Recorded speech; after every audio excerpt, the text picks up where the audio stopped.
মানুষ বেশি শক্তিশালী না জিন বেশি শক্তিশালী? মানুষ জিনকে ভয় পায়, জিনেরাও কি মানুষকে ভয় পায়? আমরা কোরআনুল কারীমের একটি আয়াত দিয়ে শুরু করতে চাই। ওয়ামা খালাকতুল জিন্না ওয়াল ইনসা ইল্লা লিয়াবুদুন। আল্লাহ তাআলা মানুষ আর জিন উভয়টাকে সৃষ্টি করেছেন আল্লাহ রাব্বুল আলামিনের ইবাদতের জন্য।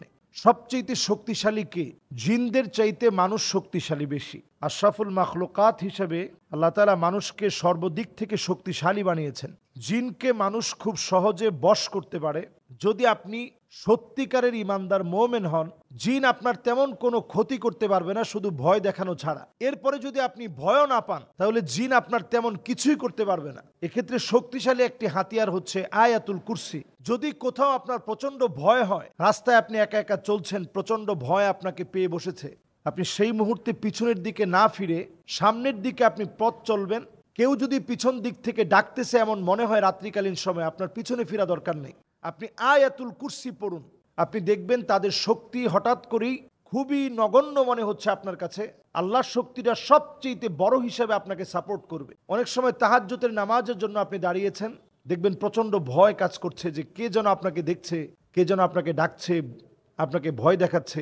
এরকম কোনো সিচুয়েশন যদি আপনার কাছে সামনে চলে আসে, ওই অবস্থায় আপনি নামাজের সালাম ফিরিয়ে নামাজের সালামের পরে আপনি আয়াতুল কুরসি পড়তে থাকবেন। আল্লাহ তাআলা আপনাকে শক্তিশালী বানিয়ে দিবেন।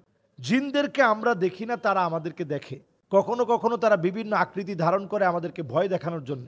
কিন্তু আপনি যদি কোরআনুল কারীমের তেলাওয়াত জানেন, আপনি দেখবেন যে ঘুমের ঘোরেও অনেক সময় আপনি স্বপ্ন দেখতেছেন যে জিন আপনাকে চেপে ধরছে, প্রচন্ড ভয় লাগতেছে। ওই অবস্থায় আপনি কোরআনুল কারীম তেলাওয়াত করছেন, তারপরে সে পালিয়ে চলে গেছে। তাহলে একজন ইমানদার শক্তিশালী হবে কোরআনের শক্তিতে।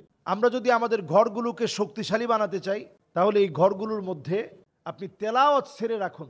আপনি দেখবেন সেখান থেকে শয়তানের যত কুমন্ত্রণা আছে এগুলো বের হয়ে যাবে। মা বোনরা যখন ঘুমায়, কখনো কখনো অনেক মা বোন অনিশ্চিত এমন অনেক বিষয়গুলো দেখে ফেলে ঘুম থেকে উঠে, যেটা কল্পনা করতে পারে নাই। অনিশ্চিত এই বিষয়গুলো দেখার পরে তারা খুব হতভম্ব হয়ে যায় যে আমি তো এমন পোশাকে ঠিক এইভাবে ছিলাম না, তো এটা কিভাবে হলো, কিভাবে সম্ভব? জিন কখনো কখনো এই ধরনের ক্ষতি করার চেষ্টা করে, মানুষকে বিব্রত করার চেষ্টা করে। জিনদের মধ্যে যারা দুষ্ট প্রকৃতির, তারা প্রতিনিয়ত মানুষকে নানাভাবে দুশ্চিন্তার মধ্যে ফেলে দিয়ে তারা মজা পায়। এজন্য আমরা সূরা নাসের ভিতরে বিশেষ করে মিনাল জিন্নাতি ওয়ান নাস পড়ে আমি আপনি এই কথা যেন কল্পনায় নিয়ে আসি, জিনদের ভিতরে যারা ওয়াসওয়াসা সৃষ্টিকারী, মানুষের ভিতরে যারা ক্ষতিকারক ওয়াসওয়াসা সৃষ্টিকারী, এদের থেকে আল্লাহ তাআলা আপনার কাছে পানাহ চাই। প্রতিনিয়ত আমরা সূরা ইখলাস, সূরা ফালাক, সূরা নাসের আমল করি, তাহলে তাদের যত শক্তি, এই শক্তির চাইতে আমাদের শক্তি, আল্লাহর শক্তি বলিয়ান হবে, শ্রেষ্ঠ হবে এই ছোট ছোট আমলের মধ্য দিয়ে। যদি কোথাও এমন হয় যে আপনি সরাসরি আকৃতি দেখতে পেয়েছেন, এটা হতে পারে আপনাকে একা পেয়েছে, বিরাট দৈত্যাকার একটা আকৃতি আপনি দেখলেন, তো স্বাভাবিক তখন তো ভয় পাওয়ারই কথা।